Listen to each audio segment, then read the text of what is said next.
Como fue anunciado, vamos a recibir a Gastón Boero, es arquitecto, es una persona decana de la Facultad de Arquitectura de la Universidad Ort, así que le agradecemos su presencia. Gracias por venir, buen día. No, buen día, muchas gracias por la invitación. Quizás no mucha gente lo sepa, pero usted es el diseñador del monumento del Holocausto. Sí, yo soy uno de los diseñadores. Ese diseño, ese memorial, fue objeto de un concurso. Nos presentamos 3 colegas, Fernando Fabiano, Silvia Perocio y yo, y ganamos ese concurso y lo hicimos. Y siendo uno de los diseñadores y bueno, haber estado tan de lleno metido en ese asunto, cuando días pasados se conoció que una y otra vez esto que estamos viendo en pantalla, que lo vandalizaron, debe ser especial. A ver, a cualquier persona que esté en sus cabales, digna de integrar una sociedad como de convivencia, esto lo indigna, ¿no? A todos creo que nos genera bronca, porque aparte no es reflejo de la sociedad uruguaya. Bueno, pero usted, que es uno de los padres de la criatura, ¿qué le genera? Primero, indignación y tristeza, mucha tristeza, por 2 motivos. Una tristeza, si quiere, intelectual y una tristeza más afectiva. En la intelectual me refiero a las pintadas que hacen alusión o que vuelven a poner arriba del tapete la pregunta, el exterminio de 6 millones de judíos en la Segunda Guerra Mundial a mano de los nazis, ¿es una gran mentira o realmente existió? Y esta pregunta fue hecha judicialmente en Gran Bretaña. Lo que esta gente con seguridad no sabe es que en el año 1996 un reconocido negador del Holocausto, un inglés, David Irving, le planteó una demanda a una historiadora norteamericana y a su editor que hablaban acerca de la existencia del Holocausto. Y esto llegó a los juzgados, llegó a juicio.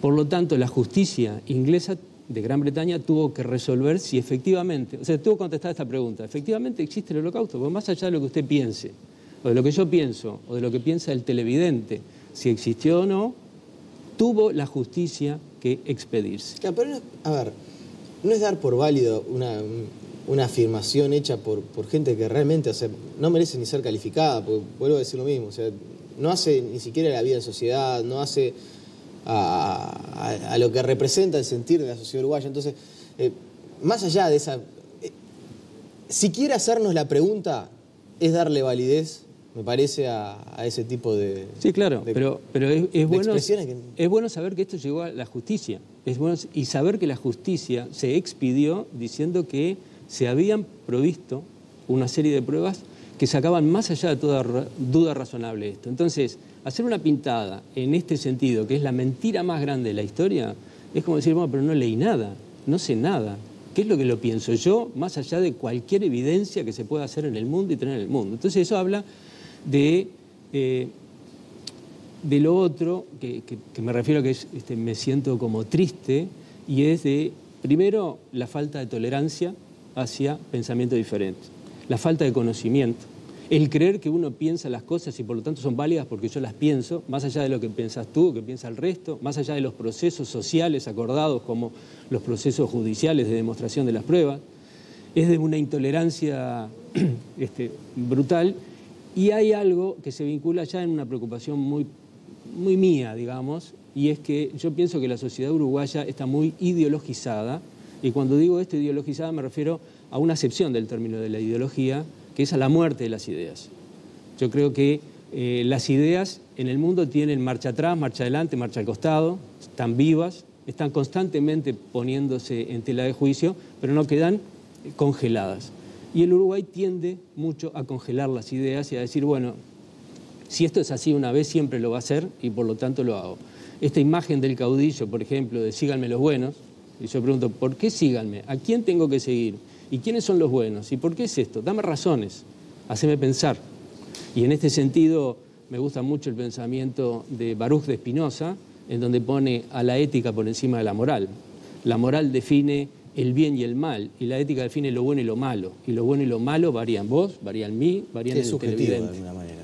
Lo que quizás puede ser bueno para uno, puede no ser bueno para otro. Bueno para el otro. Pero hay reglas de convivencia y creo que estas pintadas le hacen un mal grande. Ahora, dentro de lo malo y de lo rechazable hay algo que es verdad también, y es que se han tomado algunas medidas. Primero, que rápidamente fue borrada la inscripción y sobre todo que se han tomado algunas medidas para evitar que no se volviera a repetir, más allá de que se repitió una vez. Exactamente. Yo creo que eso es lo destacable, que las autoridades reaccionaron rápido, lo cual me parece que es un mensaje muy bueno por parte de las autoridades y por parte de la sociedad toda. Esto no debe existir. Esta gente puede opinar lo que opina, pero que lo ponga en los medios de difusión y de comunicación adecuados y no en pintadas que destruyen una obra. Quizás la gente que nos está viendo no lo tenga bien presente, seguramente muchos sí, pero usted ha estudiado y mucho en torno a la apropiación de los espacios públicos, la interacción de la gente con los monumentos, con los recordatorios, con los museos de la memoria. ¿Cómo estamos en Uruguay con relación a eso? A la convivencia con espacios de homenaje y de recuerdo de acontecimientos históricos. Yo creo que estamos en una curva de mejoramiento. El uruguayo en sí no es muy respetuoso de la ciudad. Me interesa eso. El uruguayo en sí no es respetuoso de la ciudad. Y le voy a hacer una repregunta. ¿Es el uruguayo el que no es respetuoso de la ciudad o ahí pecamos los capitalinos? Bueno, ¿O el montevideano es menos respetuoso que el ciudadano del interior? Está bien la pregunta, porque yo conozco más la realidad de Montevideo. En ciudades del interior simplemente paso como turista muy pocas veces y entonces no podría hablar demasiado qué pasa en Salto, Paysandú, Rivera, Durazno. Sí reconozco Maldonado, al que voy frecuentemente.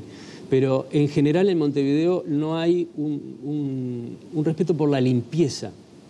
Por ejemplo, yo le pregunto a todos los televidentes, cuando van en el auto comiendo cosas, comiendo un chocolatín, fumando, haciendo lo que fuere, ¿qué hacen con los desperdicios de todo eso? ¿Los tiran adentro del auto y después en algún momento limpian el auto, como pasa en otras sociedades, como la norteamericana, por ejemplo? ¿O es mucho más fácil bajar la ventana del vidrio y tirar el envoltorio del caramelo, el envoltorio del chicle para afuera? En eso creo que las nuevas generaciones están mucho mejor que nosotros. Sobre todo los niños están por eso digo mucho más educados en la materia. Por eso digo que me parece que estamos en una curva diferente. Mi generación, esta que peina canas, quizás un poco, quizás no, sí, quizás. Sí. Más vieja que la tuya, pero no tanto como lo mío.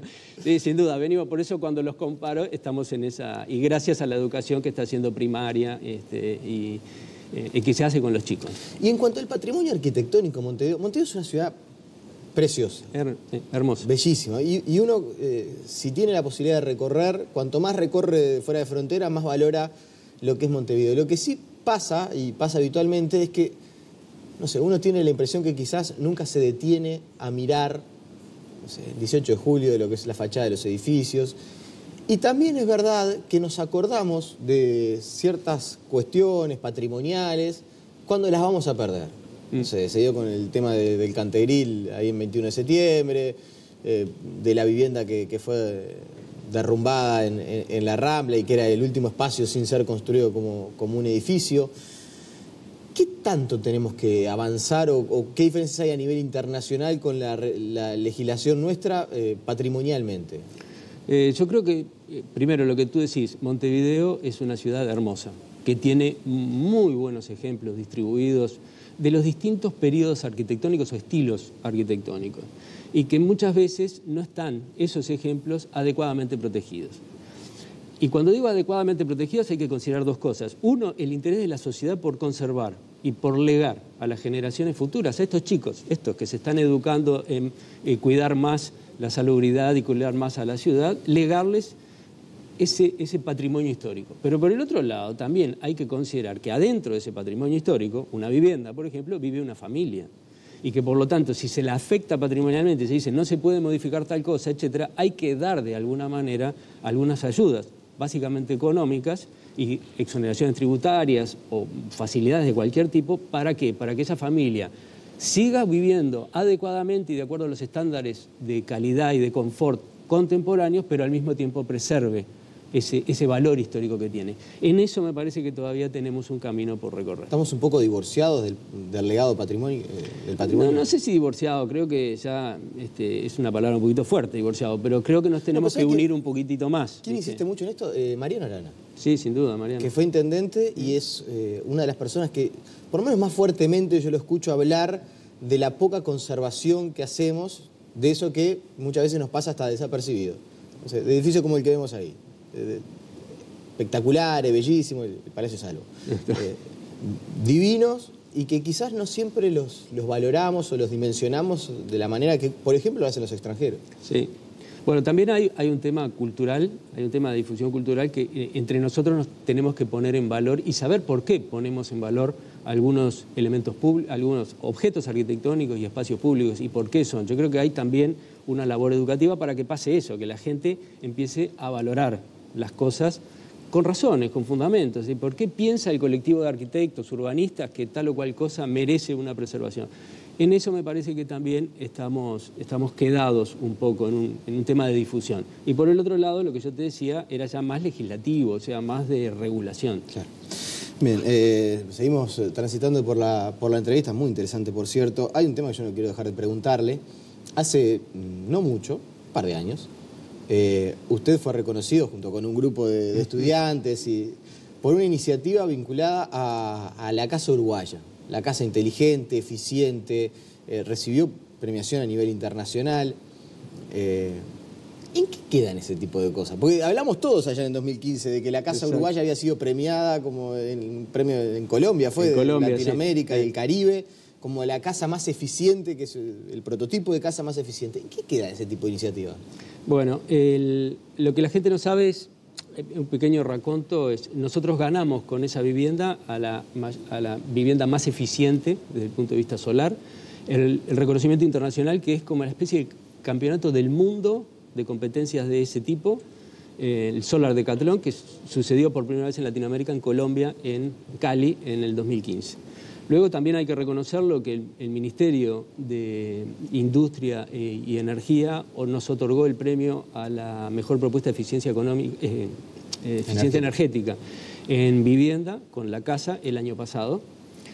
Y ahí termina la parte de premiación. Pero ¿qué pasó con el resto? Y bueno, con el resto de la casa es un grupo de estudiantes y docentes que participaron en esa gran aventura, que fue irse a Colombia y luego en la presentación de estos premios nacionales, termina poniendo una empresa que hoy está comercializando la Casa Uruguaya, y yo digo más allá de la Casa Uruguaya, en el sentido de la Casa Uruguaya tal como modelo que ganó y que reconoció y que obtuvo los premios, en el concepto de la Casa Uruguaya. Es decir, una vivienda que tenga la menor huella ecológica, que gaste la menor energía en producirse, que gaste la menor energía en funcionar, que utilice al máximo las energías de fuentes renovables como son las del sol, que reutilice el agua y que sea lo más eficiente desde el punto de vista de costos, ¿no? Que es una de las cosas que también importa mucho acá en Uruguay.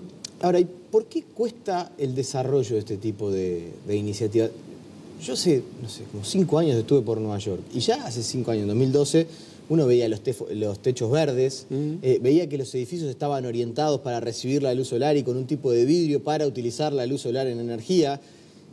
Y la verdad, yo en aquel momento decía, bueno, esto rápidamente va a llegar porque es parte de el mundo que se nos viene, de la eficiencia energética, de aprovechar todas estas cuestiones.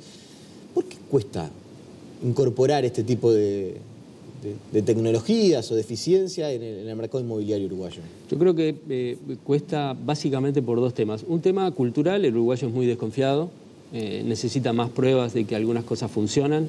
Uno dice, bueno, sí, funciona en Estados Unidos, funciona en Europa, funciona en algunos países de Latinoamérica, pero acá en Uruguay funcionará, no funcionará. Nosotros tenemos otra tradición, somos bastante tradicionalistas. Entonces, hay un tema allí de desconfianza cultural. Y esto va no solamente con el uso de la madera, sino también con el uso de steel frame. Es decir, esas estructuras de acero galvanizado liviano con aplacado de yeso que la gente debe conocer. Pero estamos en un camino de mayor aceptación. Pero ahí hay un tema cultural. Y el otro tema de costos. ¿Es más caro? Inicialmente es un poco más caro. Pero porque lo que sucede es que la gente esto no está acostumbrado. Es que si te vas a hacer una vivienda, tú me decías que acabás de comprarte un apartamento, pero habías manejado la posibilidad de comprar un terreno y construir. Bueno, yo te pregunto, para la construcción, ¿qué costos ibas a considerar? Y vas a considerar los costos iniciales, es decir, vos tenés la vivienda, tenés el diseño de la vivienda y digo, bueno, lo hago en forma tradicional, ladrillo, ticholo, etcétera, o lo hago de steel frame o me la hago de madera. Entonces, yo comparo esos 3 costos. Entonces, ¿vas a considerar solo estos costos o vas a decir, bueno, este es el costo inicial, tomemos un plazo en 3 años, ¿cuál es el costo de funcionamiento de la vivienda? ¿Cuánto me ahorro en energía? ¿Cuánto me ahorro en pagar a la UTE o en pagar el gas para calentar alimentos, para calentarme el agua, para llegar a los niveles de confort, etcétera? Si hiciéramos esa cuenta en forma integrada, nos daríamos cuenta que hay algunos sistemas industrializados, prefabricados, como es el uso de la madera o como es el uso del steel frame, que le ganan y por largo a lo tradicional. A ver, pero le voy a plantear una especie de juego, ¿no? A ver. Todos más o menos conocemos lo que es el precio promedio de las viviendas hoy en el mercado inmobiliario, ¿no? Usted, como arquitecto, conocedor de este tipo de tecnologías eficientes, ¿qué recomienda? Ir a buscar lo que hacemos tradicionalmente, conseguir un inmueble, comprar un inmueble ya hecho, que seguramente esté construido desde hace algunos años, que haya que realizarle en algún momento alguna adecuación o arquitectónica o, bueno, en cuanto a la eficiencia para que sea más eficiente. O lo mejor es, en vez de pensar en lo tradicional y en el mercado inmobiliario que ya está instalado, decir, bueno, ¿no? ¿Por qué no puedo buscarme un terrenito en algún lugar que tenga, obviamente, acceso al saneamiento y construir por la vía propia con estas nuevas tecnologías? ¿Qué es lo mejor? Es que lo mejor va a variar en función de cada realidad. Lo que sí no está bien, porque cualquiera de esas 2 opciones podría estar bien, pero sí lo que no está bien es decir, me compro algo del patrimonio arquitectónico existente, que como decíamos al principio, Montevideo tiene excelentes ejemplos. Y hay que traerlos a la contemporaneidad y hay que ponerles los niveles de estándar y de confort que hoy tenemos. Y vamos a vivir muchísimo mejor. Pero acá viene lo que yo digo que no puede ser, es que yo me compre, o tú te compres un apartamento o una vivienda de 1930, 1940, 1950, donde tenés excelentes ejemplos arquitectónicos y la dejes tal cual. Y no le agregues todo el confort y la tecnología que te da hoy el conocimiento de el uso de energías renovables, la aplicación de materiales específicos para cada una de las funciones, que eso lo da estas tecnologías de steel frame o de construcción en madera que están incorporadas en su sistema constructivo. Entonces, ¿qué es mejor? ¿Tener un patrimonio o comprarse algo? Y va a depender de cada psicología, de cada individuo, de cada familia. Pero lo que no podemos hacer es, si compras algo del patrimonio edilicio existente, tenerlo como tal y convivir con las humedades, con las rajaduras, sin incorporarle sistemas que incorporen el calentamiento de agua o captación de energía a través de energías renovables, el sol, el viento, etc. Es ahí donde tenemos que avanzar.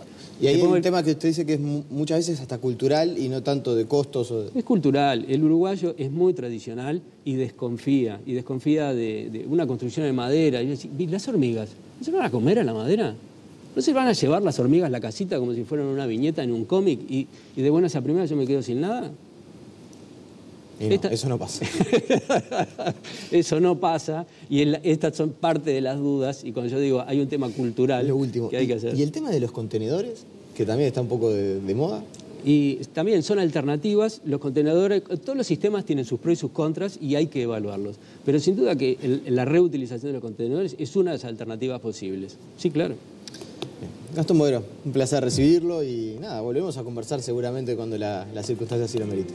Muchas gracias y quiero invitar... Verdad, porque está este jueves compartiendo una charla en la Universidad de Ort. Exactamente, quiero invitar a todos a una charla que hago de diseño y memoria, la recordación de la Shoah, en el auditorio de Ort Posito, de la Universidad Ort en Posito, Boulevard España 2633. Es este jueves 9 a las 19:30 horas que voy a estar desarrollando los temas de la recordación, es decir, cómo se hace para poder evocar el recuerdo, en este caso de la Shoah, un episodio aciago que no debía haber existido en la historia del hombre, pero que también tiene algunos aspectos genéricos en relación a cómo se hace para recordar o evocar cualquier evento. Le agradecemos por su presencia y la invitación que ha hecho. Muchas gracias. La pausa y seguimos con muchas más noticias.